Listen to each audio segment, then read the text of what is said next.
মায়েরে কইছিলাম যে মা, কোটি কোটি টাকা কামাইয়া আমি তো তোমারে সুখী বানাইতে পারলাম না। তখন মায়ে বলল, আরে নার কাটা সন্তান, তো চেহারাটা যখন দেখি তখনই তো আমার সুখ মন ভইরা যায়।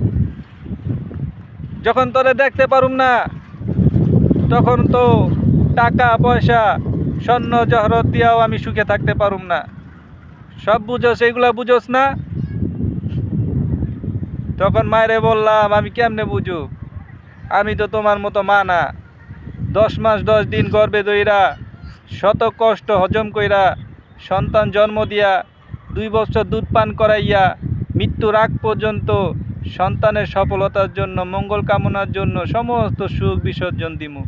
আমি তো তোমার মতো মা না।